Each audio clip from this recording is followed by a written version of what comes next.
Hello, everybody. Can you hear me? Thank you so much for joining us today. My name is Kathryn Minshew, and I'm the founder and CEO here at the Muse. And I'm so excited to be hosting our first ever career conversation. So for those of you who don't know, I started the Muse roughly 9 years ago to help people find that right fit job, company, and career path.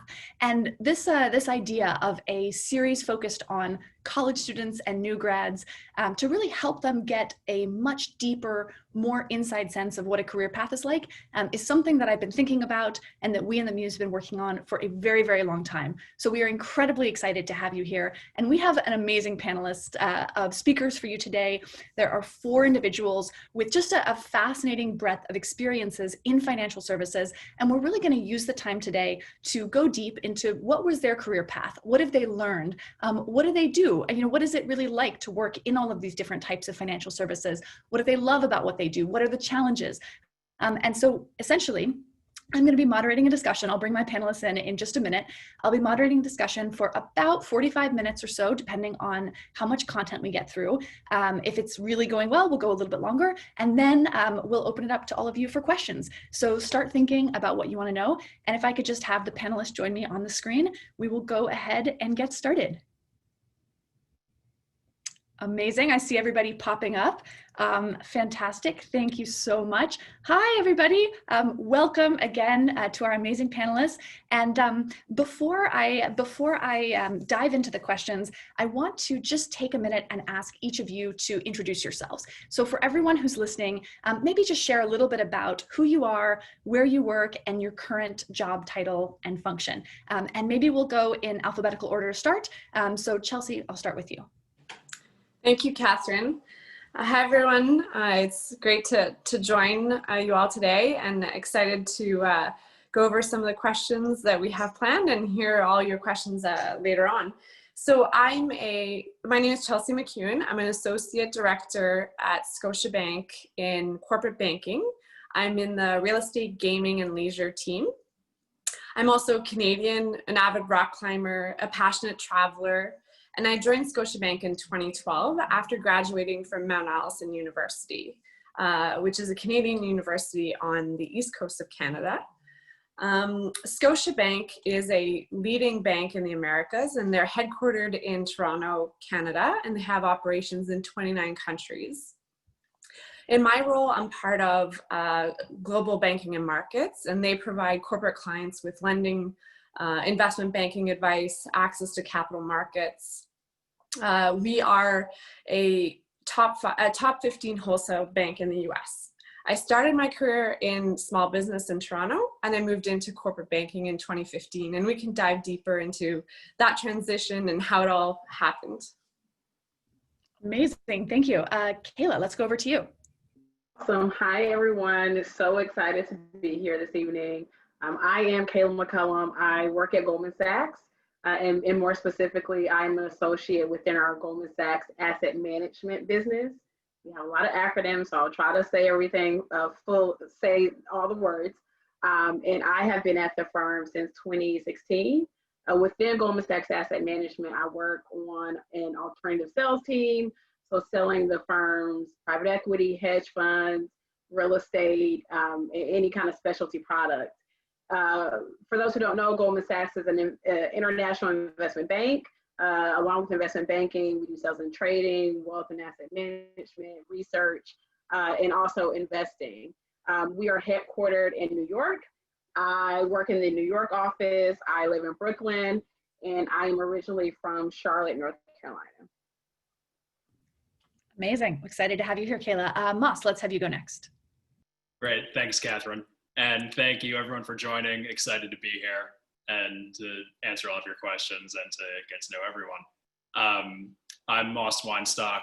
I'm from Brooklyn, New York. Shout out Brooklyn. I work in New York City, although nowadays I work from my living room primarily.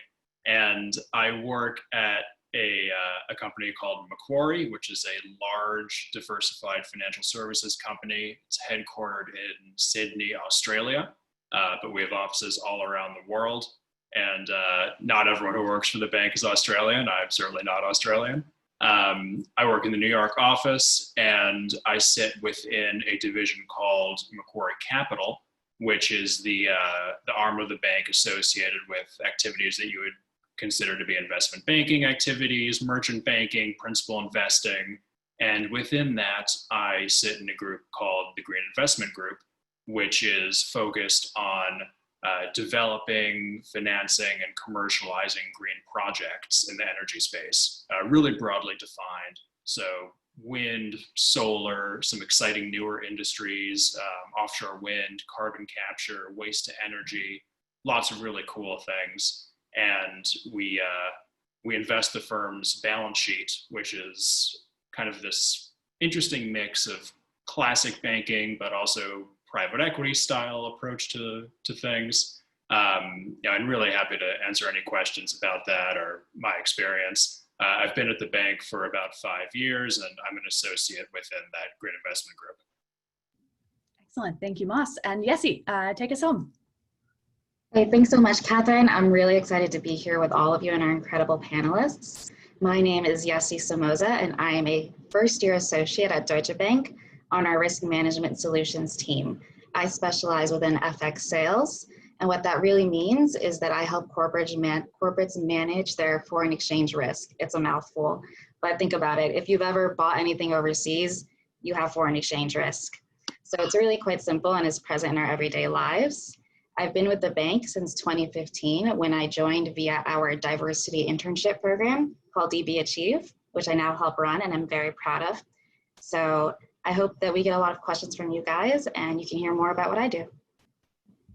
Amazing. Well, thank you all so much. So now that we know a little bit about each of you, where you're coming from, what you do at a high level, I want to dig in. And the audience that we have today, it spans a lot of different age groups, but primarily we have a lot of students. So freshmen, sophomores, juniors, seniors, and very recent grads. And so I want to start by asking each of you on the panel to just take yourself back a little bit and put yourself in the mindset of where you were when you were a student. And so I'd love for each of you to share just what did you major in, how did you end up working in finance and financial services, and what sort of led you to the role that you're in today? Sure, absolutely. Again, my name is Chelsea from Scotiabank. I majored in finance and minored in economics. And I think, finance is something I've always wanted to be in. As a little girl, I sort of walked around with my business book, thinking I was going to be in business. So what that translated to is finance in the end. In university, I really enjoyed my corporate finance courses, my M&A courses.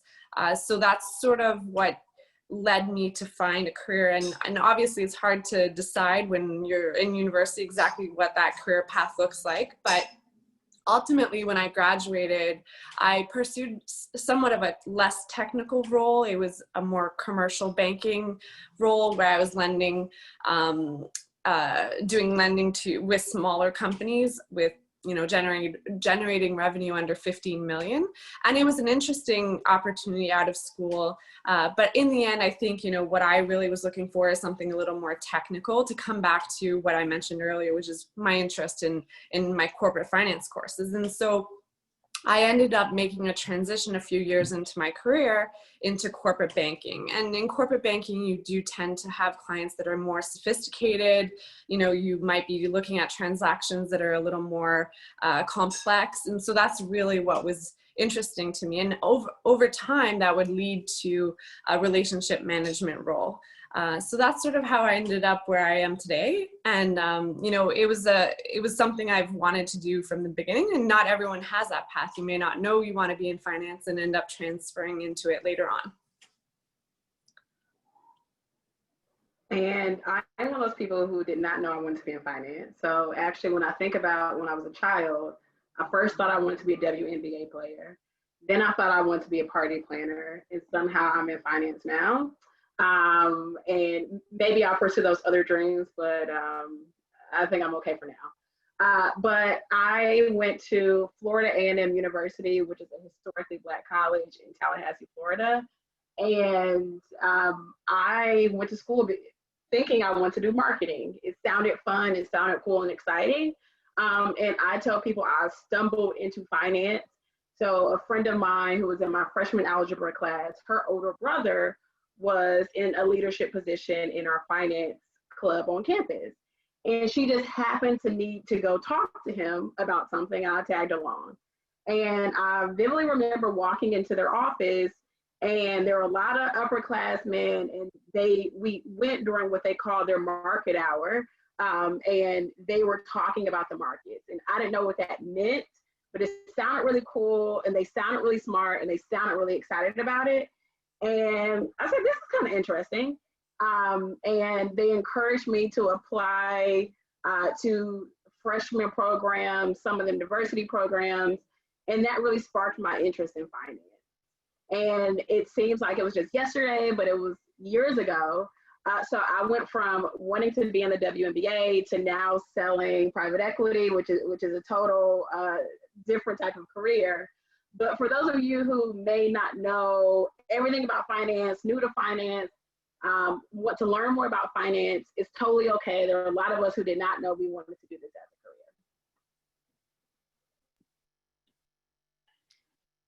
Yeah, thanks, and I'll hop in there.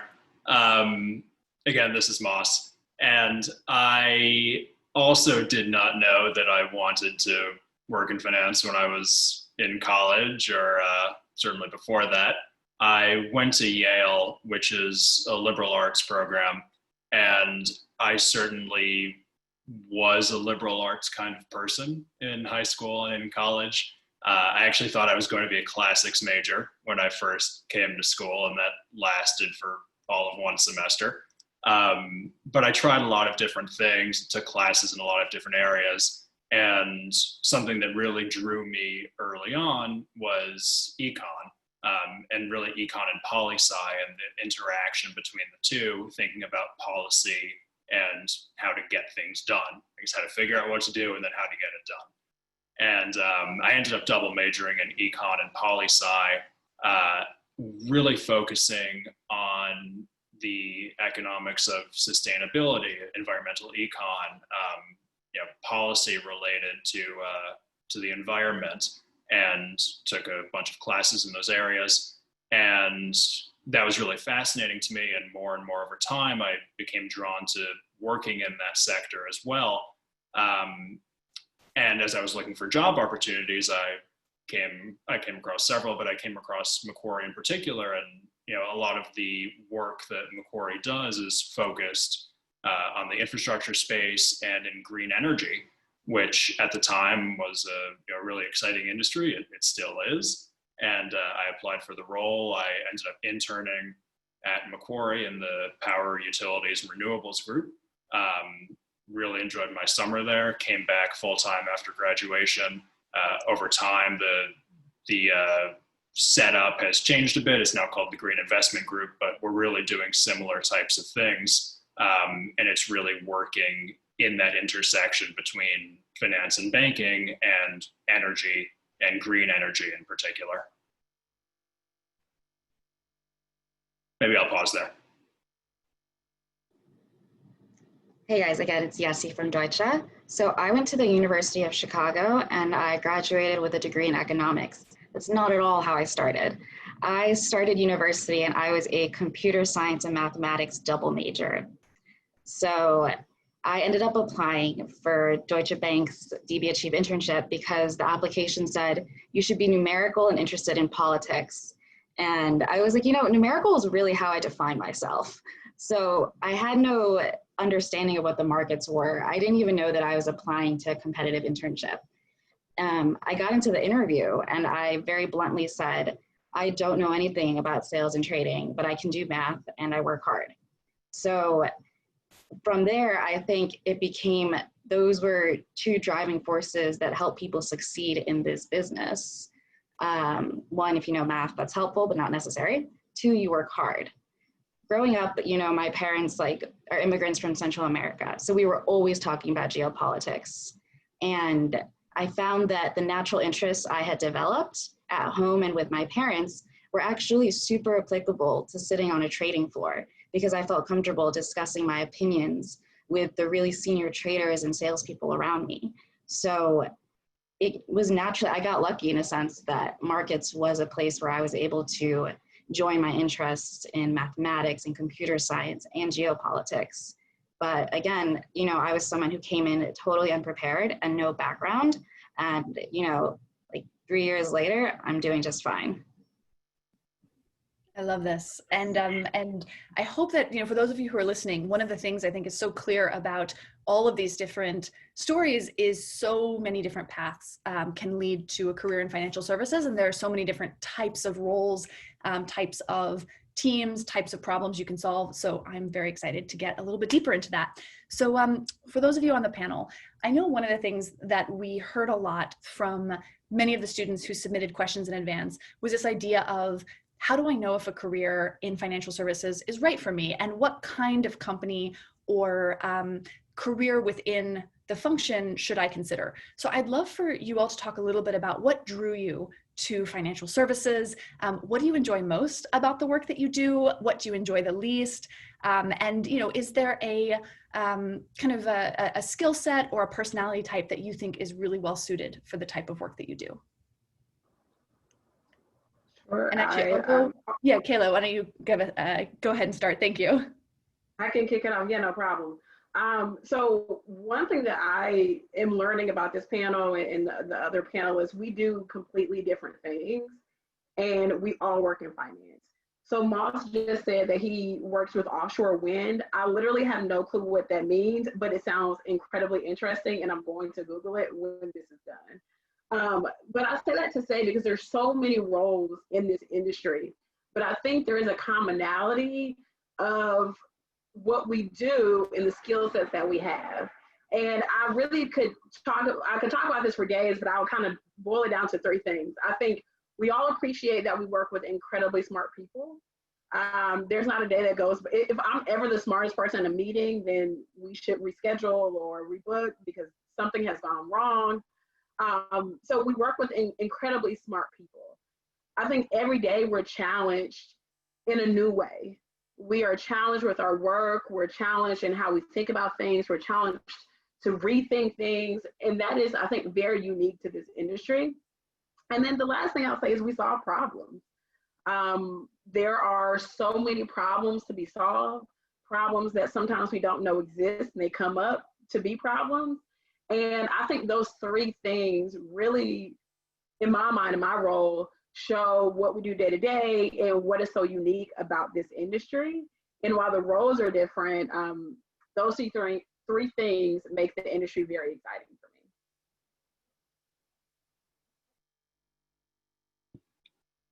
me. I'm happy to jump in after that. I certainly agree with everything that Kayla said.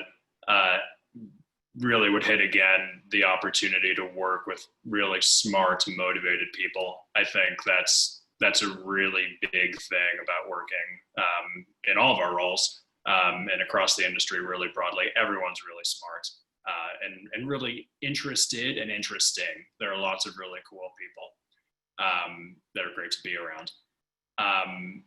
Other things that may steer you towards working in the financial services industry, you've got to want to work hard, but you've also got to want to learn hard. And I find myself learning a lot. And actually one of the things that I really like about my role is that it's a bit diversified. I'm not just, let's say, doing one type of deal over and over and over again. I'm doing a solar farm, or then a wind farm, and then a carbon capture project, or then a portfolio of projects, or a company of, a corporate financing. They're all different types of things. And as you move from one thing to another thing to another thing, there are some commonalities between them that you grow accustomed to, but you also have to learn new things about all of those different opportunities. And being motivated to do that, and setting yourself up to do that, having the opportunity to do that is really exciting. And I think a big draw towards this particular industry for me. Yeah, I think just to recap on what Kayla and Moss said, it is incredibly humbling to get to come into an office every day and hear some of the smartest minds and the talking heads on the news actually work with you and see them in your Bloomberg chats, or even to be just messaging them about life. For me, working in the markets, my role changes every single day. There are weeks where I'm an absolute expert on China, and the next week, I'm literally learning all about what Moss does and how I can implement an FX solution to a debt issuance his client is doing. So, it comes with a great way of every day you wake up and you're following the markets, you're following current events, but you're also in the background working on projects that help connect you to different parts of the bank. And so the amount of exposure that you get as a junior is one, insane, but also that you get to start calling some of these really smart economists and strategists, like you get to call them like your colleagues, and they treat you as if, hey, like, yeah, I was you like 20 years ago. So, just give it some time and you could be this knowledgeable one day. I don't think I'll ever be. I'm like, Kayla, if I'm the smartest person in the room, we gotta work on this. But it's great to just have that opportunity and feel like the job is really what you make of it. So that's what I really like about it. I'll take it a little bit in a different angle. Obviously, we all are very smart. Even if we're not necessarily the smartest in the room, we're all really smart. But what I enjoy about my role is, in corporate banking, where, I'll probably be financing a company or lending them money, is picking up a client, building a relationship with them, trying to analyze and understand what their business does, the nuances about their business, what drives their business, what are the risks, how they generate cash flow, how they grow and finance their business. And then ultimately, where can Scotiabank help them? And it's not necessarily in our world, it's not necessarily just about lending, but also what other areas can we partner with at Scotia to bring them our services, and how can we best approach that? So I'd say that's what I enjoy the most about my role. And then in terms of personality types, there are so many different roles within the bank, but in a corporate banking sort of capital markets type role, I'd say there's no personality necessarily that you need to be successful in the role, but it is a fast-paced environment. As Yessie said, every day she's learning something new. She might be learning about FX one moment and about China one moment and something completely different another moment. It can be a high-pressure environment. You often have to turn around decisions pretty quickly. You have to be detail-oriented, adaptable. Every day it's different. You need to be comfortable with that. You need to work independently, but at the same time, there's moments where it's very team oriented. And then ultimately, to be successful, I think we all take ownership in our work, and we want to succeed because we have an interest in succeeding. It's not just because we're there for a 9-to-5 job. We do enjoy what we do, and I think those are sort of some things that can make you pretty successful in the role. I love this. Thank you guys. And I love how just, how candid everyone's being. It's so helpful for folks who are considering their next step. So the next question I had on my list for you all actually dovetails with something that a few folks have written in the chat, which is a desire to learn a little bit more about like the day-to-day, like the brass tacks. What is an actual day in the life like for you? And what's something maybe that would surprise people about your day-to-day working in finance and financial services? And maybe Moss, for this one, if you want to kick it off first, and then we can just go through the group. Yeah, sure. Well, it's a cliche at this point, but every day is different, right?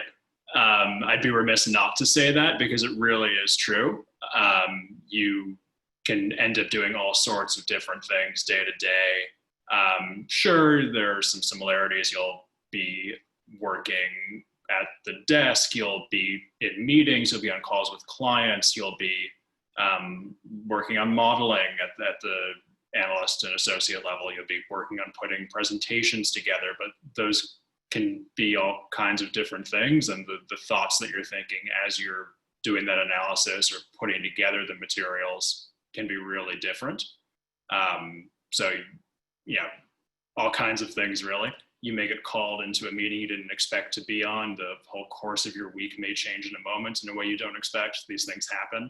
and you just have to roll with it, and you make the most of it, and it's usually pretty exciting.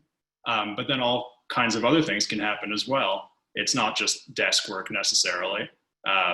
Sometimes I'll go out in the field and I'll visit an asset. I'll get to climb a wind farm. That was actually a fun one. I got a call on a Monday morning from my boss, and he said, "Hey, do you want to climb a wind farm tomorrow?" And I said, "Well, yeah, I mean, you don't turn that down, right?"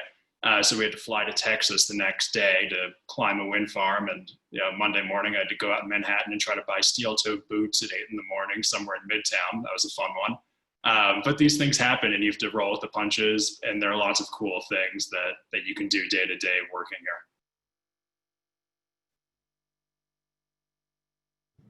So I'm happy to jump in there because I think Moss and I have very different, we have very different work environments. So sitting in sales and trading, I have a pretty structured day. My day starts at 6 a.m.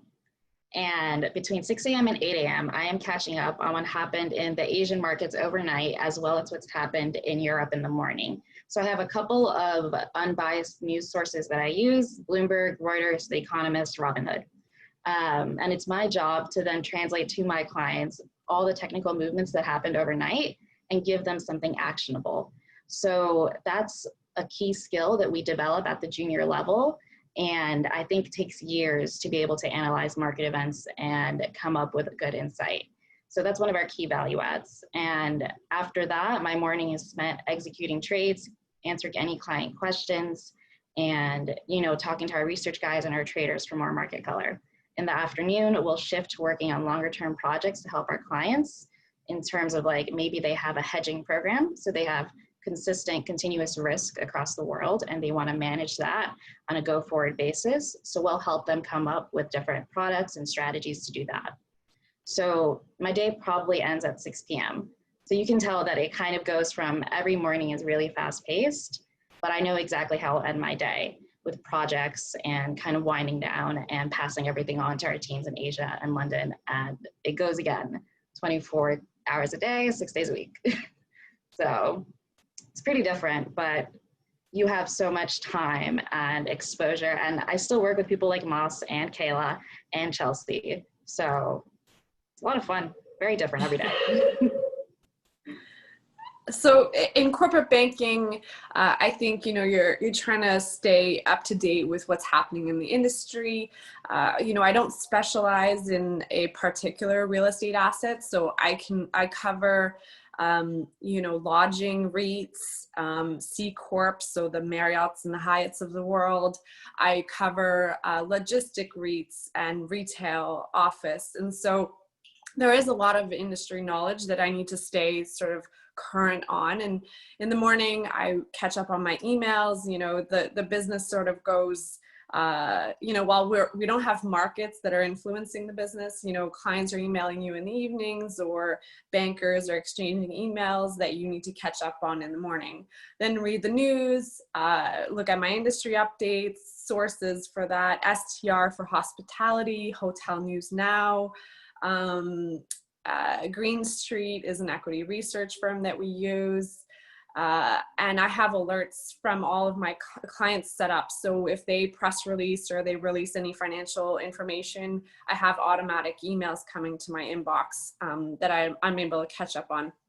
If I'm on a live transaction, so a client is looking for a particular financing, then I'm analyzing the company, reading through their financial statements, their 10Ks, their 10Qs, their investor presentation, earning transcripts.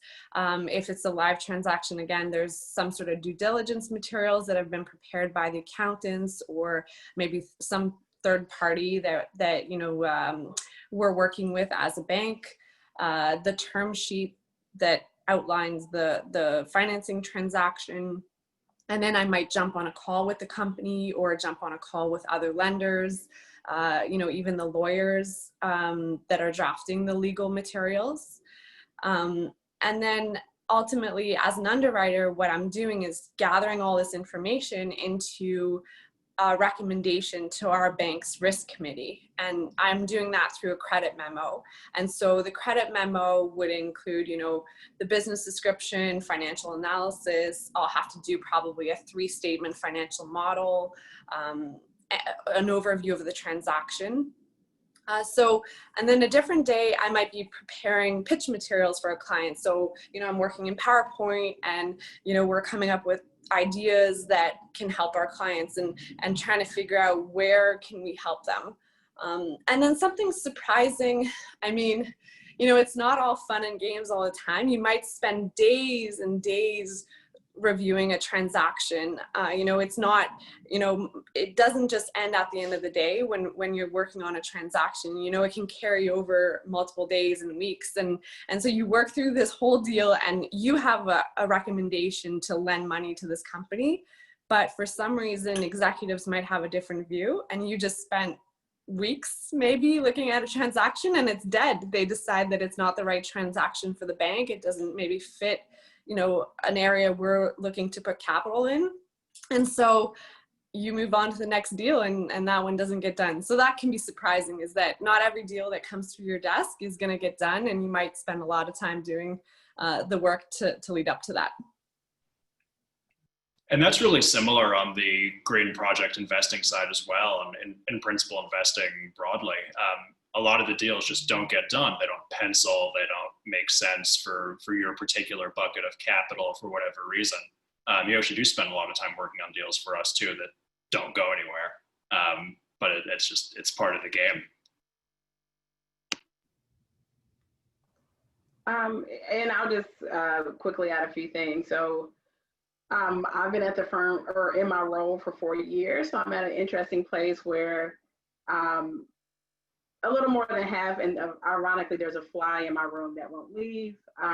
If you see that kind of in and out, kind of funny given last night, but nonetheless, I spend probably 40 to 50% of my time doing what we call like home office things. So junior level stuff, long-term projects, recurring tasks. And then because I've been around for a little bit longer, I also spend a lot of my time talking to clients, helping manage sales territories. So I support 2 senior sales specialists, and I'm working with them to raise assets. So I'm being proactive to help them. I'm also leading client calls and being an expert in the products that we're proposing and selling to clients. A couple of things I also want to add is some of the fun parts of my job, part of it being professional development. So a few hours a week, or maybe once or twice a week, I'm catching up with people. And Goldman has a culture of catch-ups where you're meeting people, you're talking to people, you're learning about other businesses, you're thinking about how you can position yourself as a better professional, helping other people. And that is another part of my day-to-day. And then what's probably most exciting for me is I do a lot of work at the firm around our diversity and inclusion. And I historically would call that an extracurricular, but I think it really is a part of my day-to-day and a part of our business. So thinking about how we can make our company a better place to work at for everyone is something that is a part of my job and something I'm really excited about. And it's tough to manage all of that, but somehow we do it. Sometimes things take a higher priority than others, but it's really important to get all of that done. Yes, this is great. And so that's probably a good transition then. And we've had a lot of questions come in the chat around this idea of, if somebody in the audience is sitting there and thinking like, yes, I'm really interested, I want to get into a career like yours. I think it'd be great for you all to just talk a little bit about, how do most people get into finance and financial services? What are some entry-level jobs? What kind of education, training, or skills does your job require? Or was there on-the-job training? And as somebody mentioned, anybody that's been able to recommend a specific resource or a source you read, that's obviously great as well for folks that are interested in following in your footsteps. But maybe, Yessi, I'll ask you to start with this idea of how people should think about potentially getting into the field. So I would say that finance is one of those industries where there's a very well-developed pipeline coming from universities. Most times students will have internships after their junior year and then join a bank's full-time training program. With Deutsche Bank, we kind of take it a step further, and we have our sophomore diversity program, which is where I came through. That's 9 weeks, 2 rotations. Our junior internship is 4 rotations. And what we do is we provide weekly teach-ins. So we get you access to a key strategist or a trader or a salesperson, and we have you sit there for an hour every week and ask them questions one-on-one. Any question goes. We additionally provide you with a senior mentor, a junior mentor, as well as key diversity contacts in our bank. So this for us is, I think, the next level of where recruiting kind of works within the industry, where we specifically look for people with diverse backgrounds who do not have the finance background that a more maybe sophisticated junior in college might have. So outside of that, and outside of, if you've already graduated, that's fine. One of the things that's interesting about sales and trading is that a lot of what we see is what we call front office jobs, where we're the ones executing trades and talking to clients. We have a huge team of support staff that helps us book these trades, where those jobs are just as crucial to our everyday existence. And as a junior, I will tell you, those people are like my absolute favorites.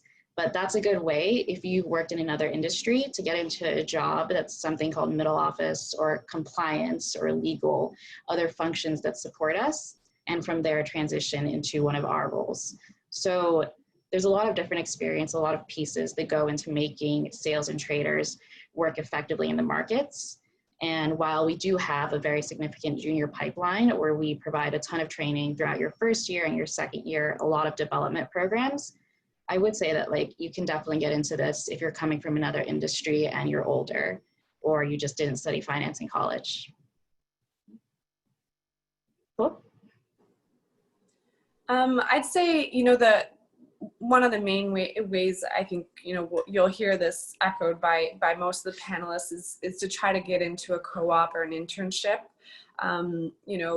Scotiabank, for example, does have analyst programs, and maybe we look for a finance background for, say, investment banking, corporate banking, sales and trading. We do have other corporate functions like audit or legal or compliance, all of the support that Yessi was talking about, and those opportunities don't necessarily need a finance background, but it's a good way to get into the bank, to start building your network. And ultimately, that's what helps you move around the bank is maybe that's your entry point, but building that network and finding out what other opportunities are out there, what matches your skills. That's really what is great about a large bank, a large institution, is that there are other opportunities. So, don't necessarily write yourself off by any means if you don't have that finance background. There are other ways into the bank and ways to move around.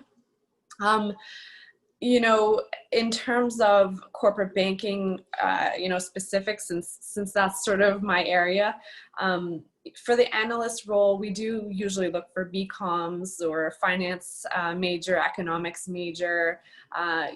We do look for candidates that can demonstrate financial modeling. So maybe you didn't do financial modeling in any of your coursework, but Wall Street Prep has a really good financial model course that you can do, and that really enhances any resume when we're looking at the candidates.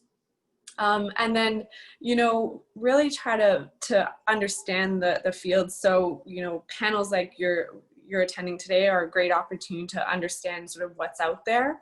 Try to get some informational interviews. So connect with folks that are in the industry through LinkedIn, through your existing contacts, and, have a one-on-one conversation. What is your job?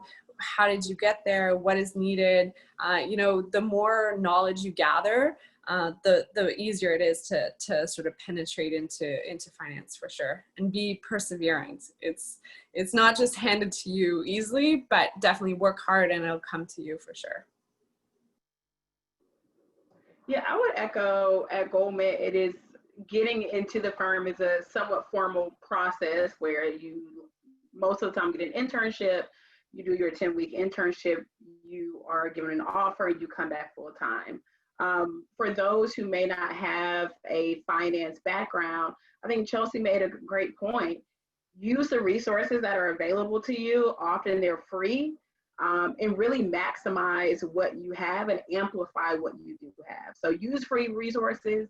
We'll maybe get to this later, but I worked at a grocery store the summer after my freshman year, and I have a very interesting interview, a connection with that grocery store that we can come back to.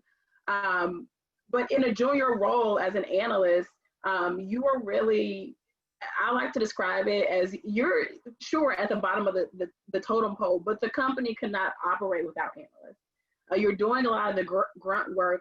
People depend on you to get things done, get them done in a timely manner, get them done correctly. And I think regardless of where you are, where you start as an analyst, you're really building a skill set.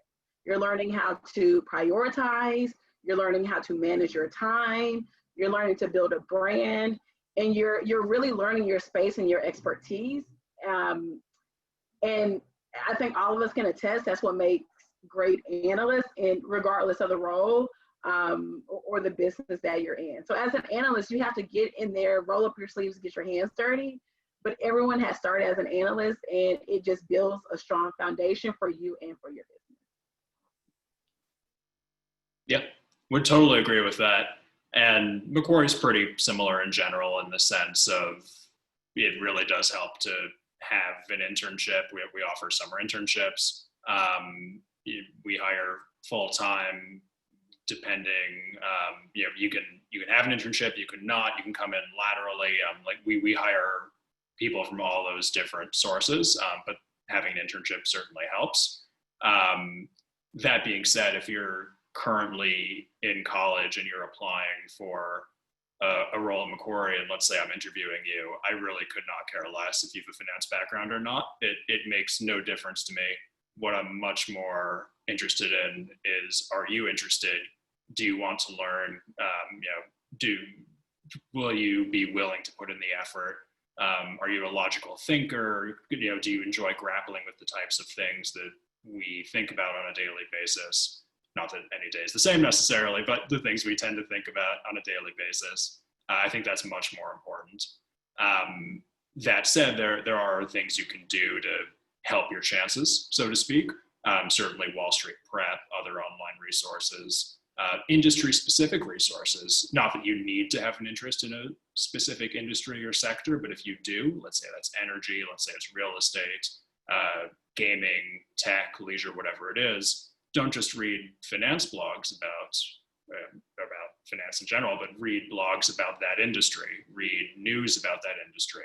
And oftentimes they go hand in hand and one will support the other. So really be learning, and try to, show that you are interested and willing to learn more, but the finance background, could give or take at the college level. As you move up, if you're coming in laterally for like a third-year associate position, then you should have a finance background, but that's less important earlier on.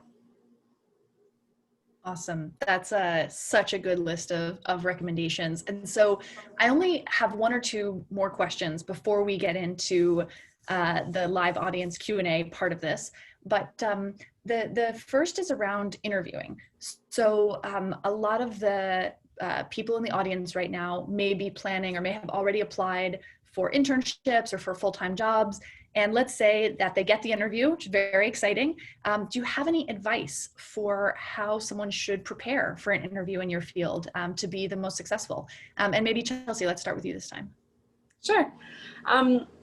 I think, we all usually prepare the typical interview questions, top 100 finance interview questions, which is good. I mean, I definitely don't discourage doing that. But I think taking your experiences and what you've done and trying to link it to the role. So say you've applied and they've outlined the qualifications or the qualities they're looking for in a candidate. Try to figure out, okay, these are my experiences. I can't change history, but how can I make a connection and link it? And so to the extent you've thought that through, when you're thrown a couple interview questions where you've got to link to something that you've done, you've already thought it through and thought, how can I really tie this to the job to demonstrate that I have the skills? And so that's what I would do is really walk through that. The other thing is that, a lot of us might prepare standard interview answers ahead of time, and that's great to do just to get your mind thinking about it, but try not to use those pre-prepared answers to try to fit any question, right? Because a lot of the time when I'm in interviews and I'm interviewing, I ask a question, but the person doesn't really answer my question because they already have this answer that they want to use. And so it really takes away from what you're trying to present. And then other advice, as you get into the interview that I would have is don't hesitate to take a couple seconds to gather your thoughts. You don't have to start speaking as soon as the table is yours. You can take, 5 seconds to sort of calm yourself down, gather your thoughts, and, come up with a response that's well laid out because you've taken that time to be prepared. And then, obviously know your strengths, know your areas of development, have your top takeaways. So if the interview asks you, what do you want me to remember, have something prepared so that that's sort of your conclusion. This is who I am. And when you're comparing me to everybody else, this is what I want you to remember about me. And then finally, have good questions, have thoughtful questions for the interviewers. Really come prepared for the job that you're interviewing for. Don't just take, top interview questions from the first Google link that pops up. Really think about the role and what you need to know about that role to figure out if this is the right fit, is it the right organization? And so those are sort of my advice. Yeah, I agree with everything Chelsea said. Definitely do your homework. I think we live in a digital age where there are so many resources available. I've had candidates who I've interviewed and they didn't really understand what our division did. And I think that's a little disappointing when I can quickly Google it and find a decent answer in, 5 or 10 minutes. So do some foundational research. You don't need to know exactly what I do, my manager, all these types of things, but have a baseline knowledge about who you're interviewing with, the team, as well as the company. And I think I really want to hit on Chelsea's point around bring your experience to the table. Because in interviews, the people that are interviewing a lot of people. And what will make you memorable and stand out? And I'll share this story quickly. Like I said before, I worked at a grocery store the summer after my freshman year because, I was 19 and that's kind of what 19-year-olds, at least at that time, did. And I was in my interview at Goldman and one of my interests was couponing. And they were like, we got to talk about this. And while I worked at a grocery store, when they print out the receipt, they give you coupons as they're giving you your receipt of of what you've purchased, right? So we were getting coupons of like free eggs and free milk, and people were like, no, just throw it away. And I thought it was the most ridiculous thing. So I became a couponer, which is weird for a 19-year-old to do. And that was an interest of mine. And in hindsight, my team told me, they said, that was so interesting and so funny and just so intriguing that you stood out to us. And again, just a small detail, it had nothing to do with our role, but I could shed light into me as an individual, and they thought it was interesting. So again, just a funny story. I know everyone's not a couponer, but again, bring yourself and your experience to your interview.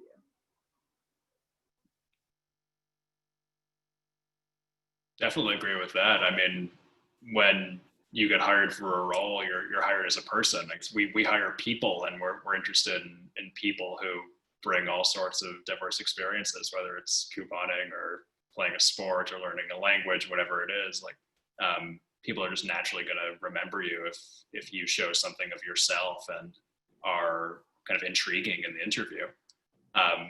Another thing in terms of doing your homework ahead of time, which is really important, we do live in the digital age. It's not just Googling things about the firm, although you should do that, but it's also reaching out to people, and it's networking, and it's trying to talk to people who work in the division that you're interviewing with, get to know what it's about. You should probably do that before you even have an interview, because you should want to know that it's a division you want to work in or a company you want to work for. But talking to people and getting to know what they do, picturing yourself in their shoes, understanding what the company does, that's hugely important. A, for you to figure out if you should do it, and B, then for the people that you're interviewing with to see that you've done your homework, that you are interested, and that there's a real alignment there.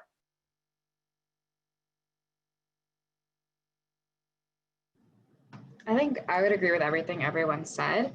One thing I will say is that on the market side, you will get naturally more quantitative questions like brain teasers. And that's something where we can tell if you've memorized an answer you read on Google. What we're really interested in is how you approach the problem. So it's fine to say, I don't know, but this is how I would think about it. And that's something that we do on the desk as well when we join full time. A lot of times we don't know the answers to the problems we're facing. So it's important for us to be able to tell our teammates that we don't know something, but this is how we're approaching it. So we want to see that honestly in the interview, that you are fine with not knowing something, you're not afraid to say that, but that you're thinking. And we want to know how you think and if that's something we can work with. I'd say another thing, yeah, just like these guys have said, I only interviewed once when I was like 20. So I don't have that much experience. But again, like the story, like I'm not going to forget that about Kayla. I will remember that now forever. When somebody says Goldman, that's what I'm going to think. And it just is amazing I think these guys have given great advice. I know that's something I'm going to take away when I talk to my clients of how I want them to remember me. So it extends past the interview, but just wanted to say, like, if you don't know the answer in a question, just say, I don't know, this is how I would think about it. How would you think about it? And I'll get back to you with an answer and actually get back to them. And somebody asked about thank you notes. Yes, that's just do it. It doesn't, just do it. You can find them on LinkedIn. However, that's like considered, that's just the standard at this point. You have to do thank you notes. Yeah, I love it. And for people that are wondering, like, what do I put in a thank you note? If you go to the Muse and you look up thank you notes, we literally have like examples where obviously you need to add your own personal spin from the experience of interviewing. But there's a lot of great advice on the Muse, on LinkedIn, on the internet about how to write a thank you note. And yeah, Jesse, I love that you brought that up because I am a big believer in thank you notes. It's also one of these things that, like, look, not everybody cares, not everybody reads them, but it does make a really big difference for the people who do. And it's just another small thing you can do to put yourself in the best possible position to be successful. So awesome. So I got one more question before we go into some of the live questions, and we'll keep this one pretty quick, but I think it's a really good one. And it's just, what advice would you have for students who see themselves, kind of in your shoes? And what are some things you wish you knew when you were younger before you got to where you are now? Actually, Kayla, why don't we have you take that one first? Yeah, sure. I'll make it very quick. I would just tell you, learn to be comfortable being uncomfortable. It's a lot going on. You'll do great at moments. You may not at other moments. Be comfortable being uncomfortable.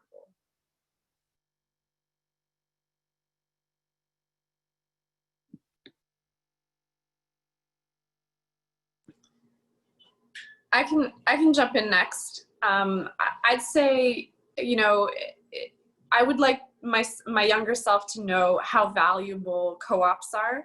I went to a university where we didn't have a well-developed co-op program, so not everyone was able to apply and get into them. There are plenty of opportunities out there. You've got to take it upon yourself to reach out and create a co-op for yourself. We have multiple summers between academic years, and And I think, you just have to try to make that happen for yourself. And that's really what helps you, as we've all said, get into, a company down the road as you graduate.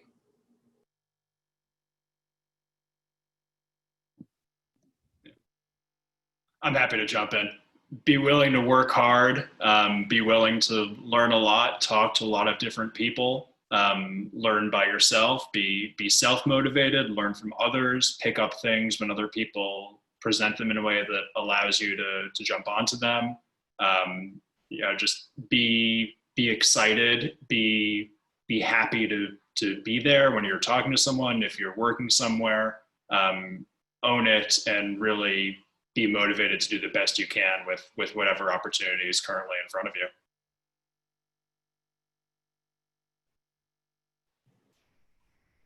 I think I would agree with everyone. And one thing that I would tell myself as my younger self is to really advocate for yourself. I'd never been in an environment where I was in an intern program and I was more like one of 50 people.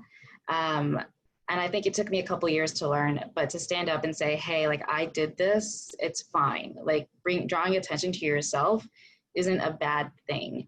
And I think a lot of times we have the mindset that we should put our head down and do work and eventually we'll get a promotion or we'll get noticed, etc. But at this day and age, you should be advocating for yourself and standing up and saying, look, this is who I am and this is what I do, especially on a team where, your managers are running so much money every day. They don't have time to really step back and think, what did Yessie do today? Let me make sure she's doing okay. Like you have to be proactive about getting people to notice you. And you have to be proactive about sending emails for people you want to talk to. They may never respond, but if they do, it's great. That's the chance you need.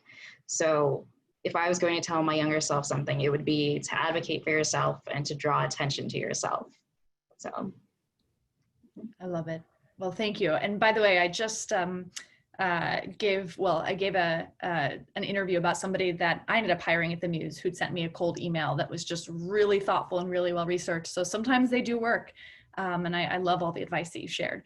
So I'm going to switch in just a minute into some of the questions that have come in both through Zoom's Q&A feature, but also we've got a couple folks on the Muse team who've been monitoring the chat.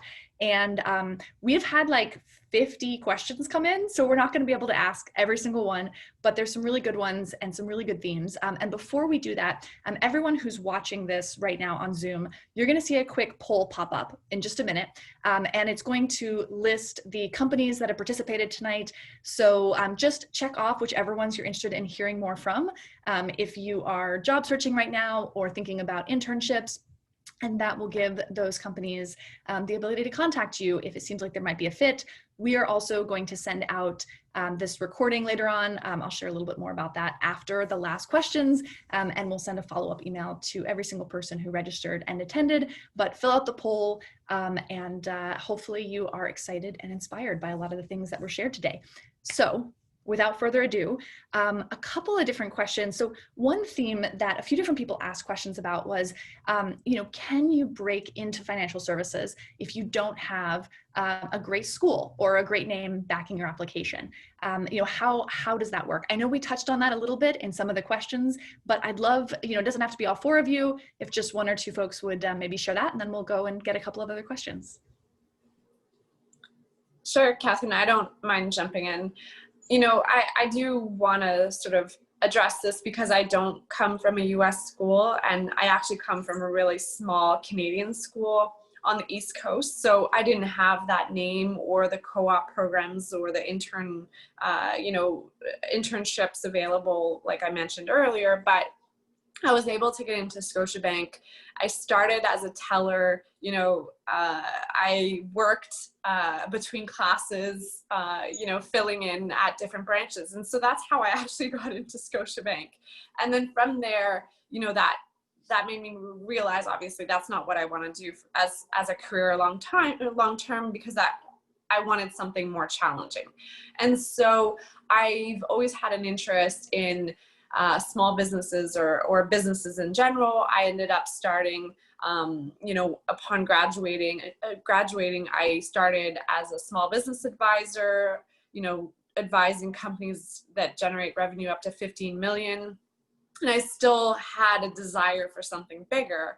And so I ended up going and networking and getting introductions to, management and executives in corporate banking and capital markets. And so that's how I ended up making a transition into corporate banking. But it took me a couple years. And the other alternative I could have pursued was an MBA, which I decided not to, but that was an option that I sort of kept in my back pocket. But I think, I always pushed to try to meet someone new and try to figure out who could help me get to the level I wanted to get to. And so definitely you don't have to come from an amazing school to succeed. Here I am in New York now in capital markets. So it can definitely be done. And I'll just jump in. So again, I went to Florida A&M, which is a historically Black college. A lot of people could argue it's not a top school. Those were the best 4 years of my life, and I would never trade it. I would trade it for nothing. And the reality is, if there are firms who only hire from top schools, I wouldn't have gotten in, right? And that's something that I guess I took a risk or a chance with. But that it kind of is what it is. And I think as more firms are widening their cast of students, they're going to different schools. And just be confident in you, because your school doesn't make or break you. So be confident in that. I am proud that I went to school that's not a top ranked school.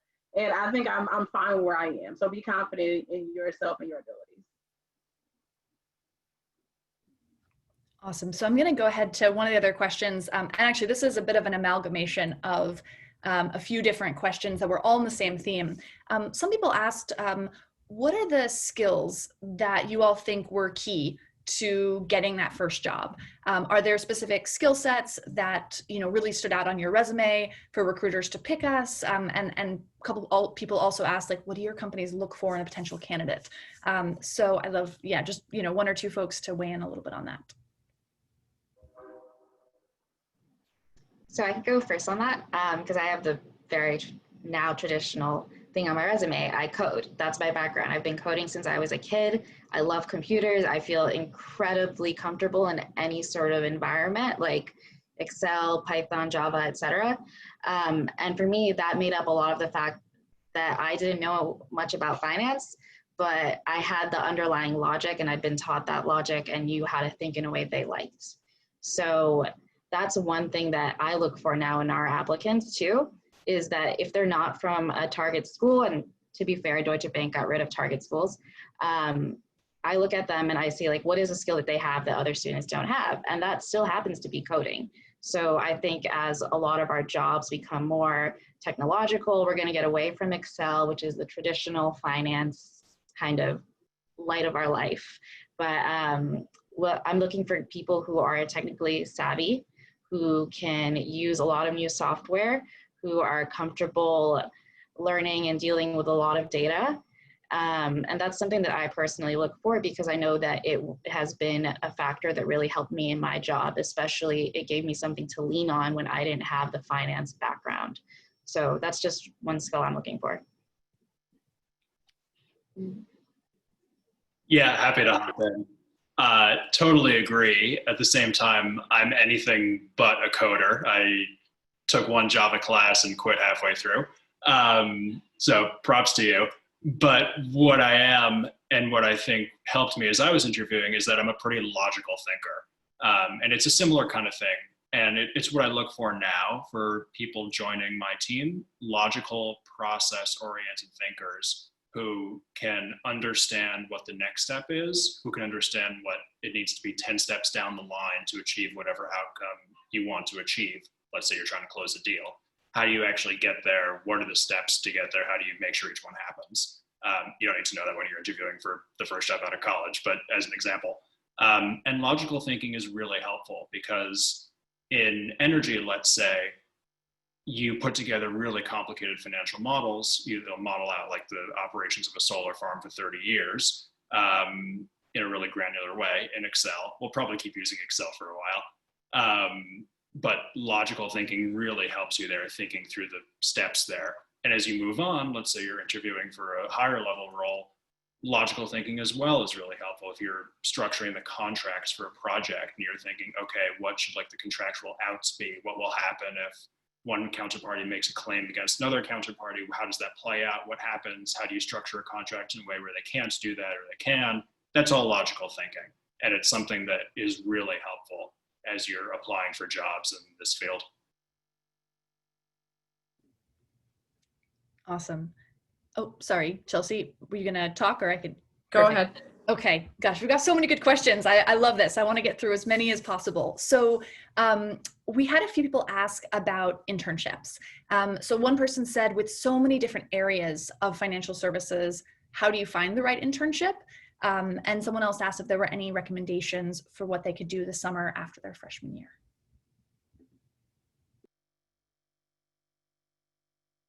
Well, I'll just say, I think on the internship question, it's a great question because there are so many things to do.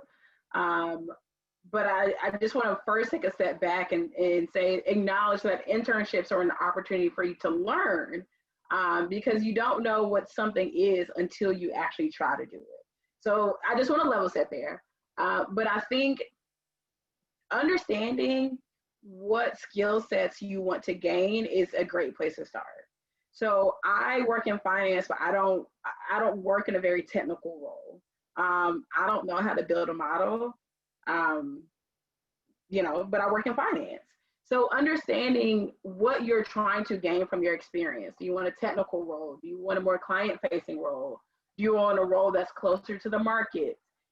Understanding what you want to learn, start there, and then dive in and learn about different roles that will get you that skill set. I think that's a great place to start. And then intern. And while you're interning, think about if you like it, think about if you don't. And then if you perhaps don't like it, learn about what other people do at the firm. That is the entire point of interning. I would just add that, and Kathryn, correct me if I'm wrong, but I think our recruiter information for each of our institutions will be circulated after. And I think that is a good opportunity with the Muse that, they're going to send that out to you. And you may not know exactly what internship role or analyst role you want to, but it's a good opportunity to connect with the recruiter and figure out what is out there and what's available. And then from there, understanding your strengths and how that can translate to the role that you're looking for. Absolutely. And thank you for calling that out, because it's really one of the reasons that at the Muse, we decided to put on this event. And I'm so grateful to all of you and to your companies for participating, because it's giving this sort of insight and knowledge and also direct ways to actually connect with recruiters and learn more. So great point. So, okay, let's see. This is maybe a quick one, but someone asked, are there opportunities to work abroad in Asia, Europe, or the Caribbean, or somewhere else? For sure. I think you can't necessarily land a role internationally as your first job out of school, but if you choose an organization that has an international footprint, then there's no reason that you can't be transferred. I've been transferred and the bank has moved me 3 times. And that's because I'm interested in moving internationally to other provinces, other states, and I'm open to it. And I've expressed an interest in that. So definitely, if you choose an international organization, there are options to go elsewhere, most definitely. Yeah, absolutely. Same at Macquarie. I've had friends in the company who have worked in New York and moved to SF and stayed with the company, or from Texas to New York, from New York to Sydney, from London to New York and back. And there's all kinds of movement. And sure, maybe you have to stay in a certain place for a little bit of time to develop familiarity with the team and build up trust, let's say. But then absolutely, you can transfer around. You raise your hand and say, hey, I want to work here with this team. And people are really open to that. Yeah, I would say just someone like from the sales and trading viewpoint, it's all incredibly international. So you have like your part of your team sits in Asia and you have traders that sit in London. And so it becomes very easy for you to have those internal connections within the company to ask if you want to move. It's a lot easier to do especially within DB. We actually have a junior exchange program. So second year analysts, associates can actually apply to work at different sites all over the world. Beyond that, I think, again, like this is kind of a skill set and the industry exists in all these different global markets. So if you're looking for a job that gives you the opportunity to work internationally, it's a very transferable skill set and the structure is similar in a lot of different countries. So it's really good. Yeah, love that. And I've seen the same thing in a lot of our users of the Muse, being able to move around within the same financial institution is a great benefit of the industry. Okay, I'm just going to do maybe two-ish more questions. So one thing that a lot of people were asking about is if a couple people would be willing to talk briefly about the training that you received once you started the job. So, when an entry-level person joins the financial services industry, what's expected of you? How much support is provided? Are you expected to be a self-starter? I think that would be a great thing to hear a little bit about, just what sort of training or mentorship you received in the beginning of your career. I'll start again. Sorry, Kayla can go. Okay, I'll go quickly. I think, at least at our firm, I think this is consistent at most firms. We have a very in-depth training program for both new hires and new analysts, as well as lateral hires. And new training for new hires is anywhere from 6 to 8 weeks. And you're learning the fundamentals of your business. You're meeting your peers. In finance, at most firms, you come in and you're described as in your analyst class. And it really is a great network and peer group to have. You guys are going through the same thing. You're having late nights, early mornings, challenges. So training, it's great. You learn everything you need to know. And then in most cases, you have group training, and then you get to your specific desk and you'll have desk training. So you're getting trained around the clock. And in my experience, it takes 6 months, give or take, for a new analyst to more or less be up to speed, because there's a lot you have to be trained on. Oftentimes things come up quarterly, semi-annually, that just takes a while to learn. So most firms have you covered when it comes to training. You'll probably be overtrained, if anything. Yeah, totally agree with that. One thing that was unique to us at Deutsche Bank is that when I joined full-time after college, our entire analyst class was flown to London to live together for, I believe it was either a month or 6 weeks, and we all attended the exact same training with our peers who were starting in Australia and Asia, in the UK. Like, we were all divisions were in London living together for a month to get to know each other and create that community that would get us through our couple years of being an analyst. So we also have to get trading licenses. So we take different series exams, which are regulatory exams that the bank helps us study for. And they provide all of our learning materials and our instructors. So it works great. We all have a very similar background when we start and we join our desks. That being said, when you're on a desk, your team will have trained so many analysts before you. There's almost a system of what milestones you need to hit. So, we'll have like ideas of like what you should be able to do by the end of your first month, the end of 6 months, the end of a year. It kind of feels like if you're ever afraid that you're falling behind, your team will notice and catch up and say, hey, you're missing these targets. This is what we need to do to get you where you need to be. So there is the nice benefit of when you're in finance that teams have the history of training analysts already. They know your milestones. So you do have a good structure coming in and you never really need to feel like you're lost or you don't know what you should know. Yeah, same at Macquarie. I'll just go really fast.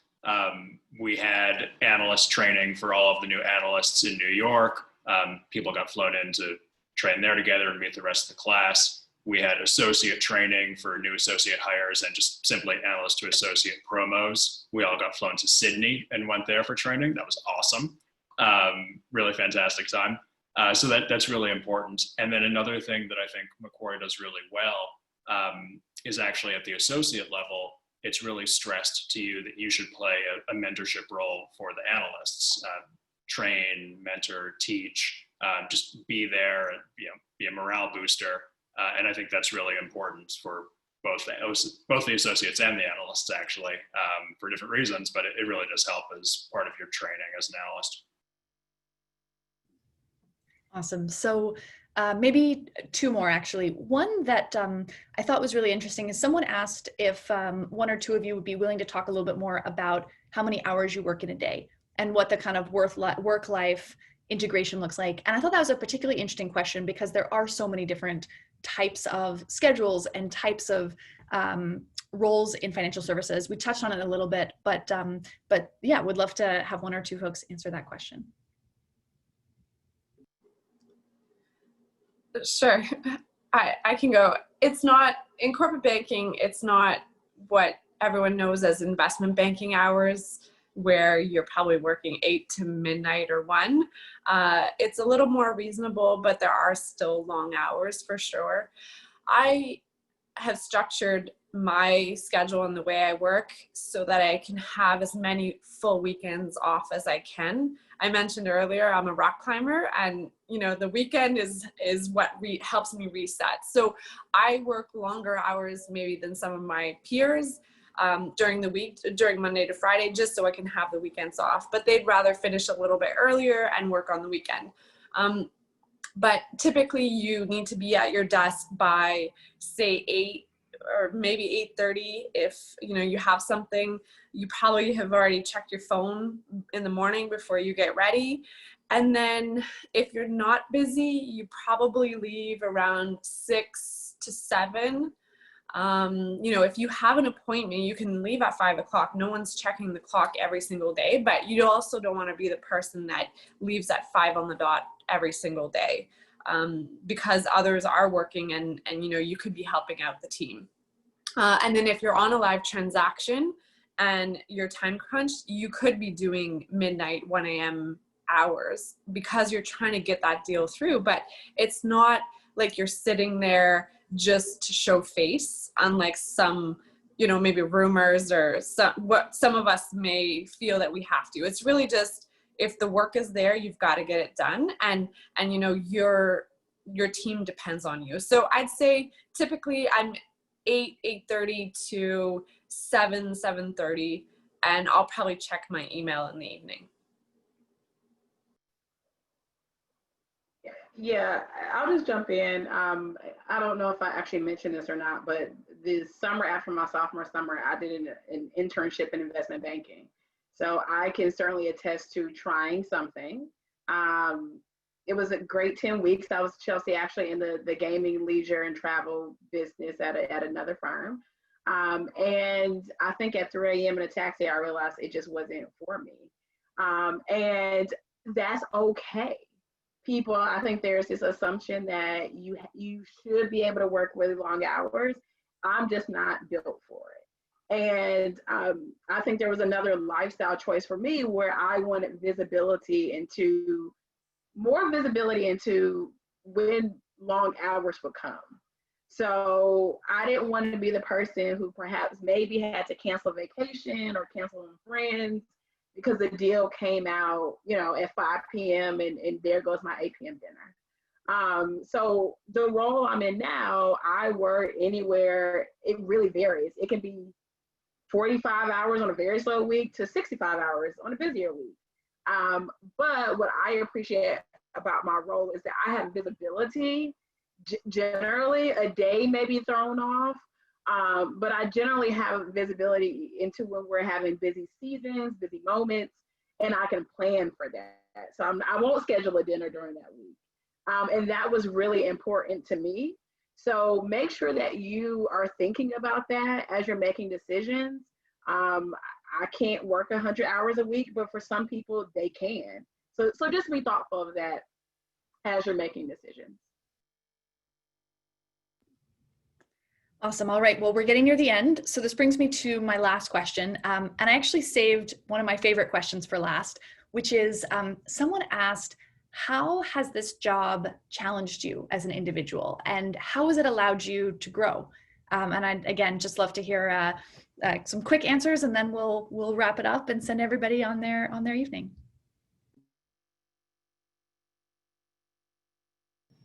I go first. I think I kind of touched on this, on being forced to learn to advocate for myself and draw attention to myself, which is something I hate.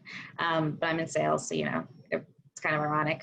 But one thing that's really challenged me about this job is just how well I have to communicate with others. The goal of my entire job is to be able to communicate these really complex niche ideas to people who may not deal with derivatives every day, or who may not be watching what the Fed is doing every minute. So for me, as someone who came from a background where a lot of what I did was very mathematical, computer-based, technical, I never really had to confront that, I guess, language barrier. And it's something that my team and I still work on every day. And I will ask my manager, is this the best way to say something? How should I be explaining this idea to a client? And what is actually useful? So learning to view ideas through someone else's lens, to me, is something that you don't develop in college, and you certainly wouldn't develop in another role. So having to convey all this information, that's what's challenged me most. And to kind of look at my job and think that at the same time that I'm dealing with the economy and markets, which is essentially everything that makes the world go round, I also have to figure out, but how does it make the world go round for one specific client? So just having to communicate, that's the biggest things that's changed for me. I would definitely say my super awkward 22-year-old self would be incredibly surprised to see that what I do now is sales.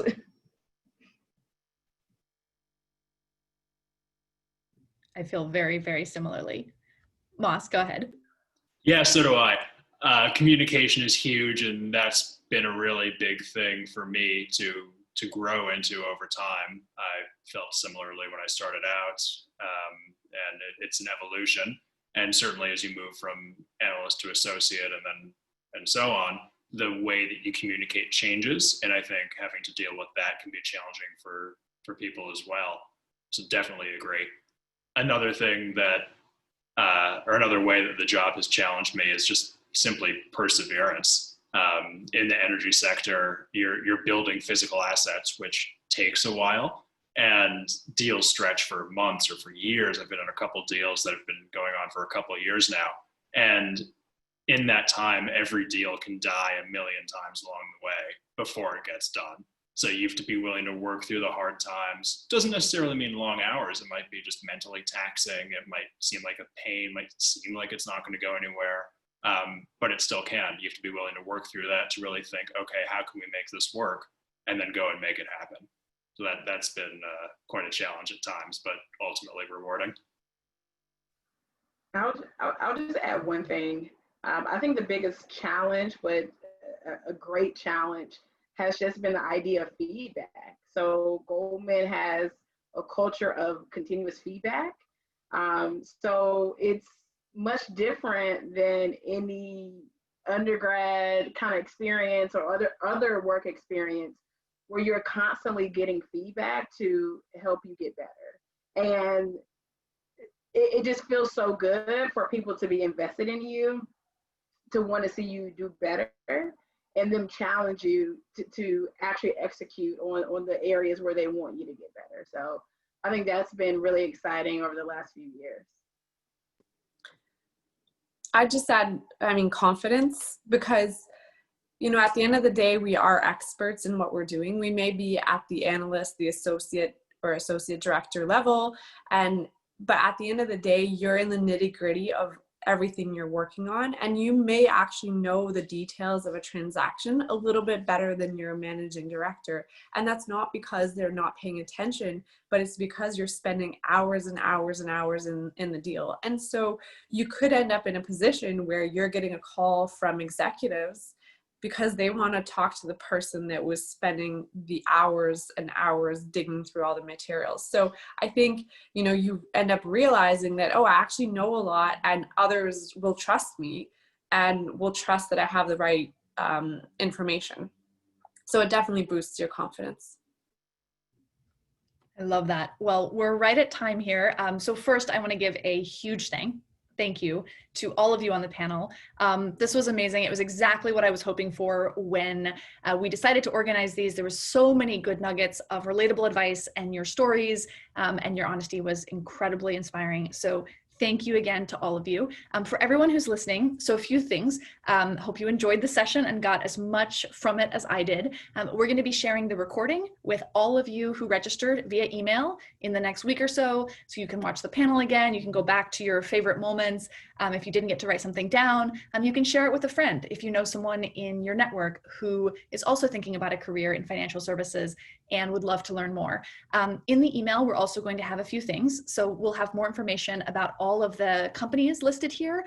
You can check out their profiles on themuse.com. You can also search for them on themuse.com, but we're going to send you more information in the follow-up email.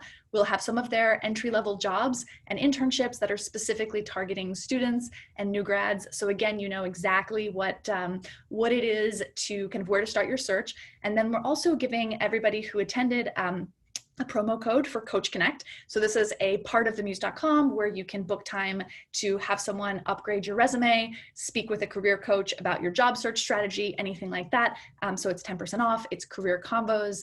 And I will drop it in the chat in just 1 minute. And if you're curious about other career paths, we do have 2 more sessions of the career conversation coming up. The next one is Thursday, the 22nd of October, and it'll focus on jobs in engineering and technology. So we're really going to go deep on those type of careers, and then just follow the Muse on social, sign up for our email list.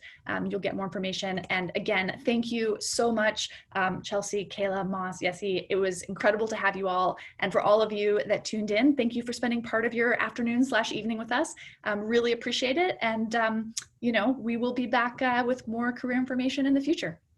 Take care, everybody. Thanks, Kathryn. Thank you all so much. Thank you. Thanks so much. Bye.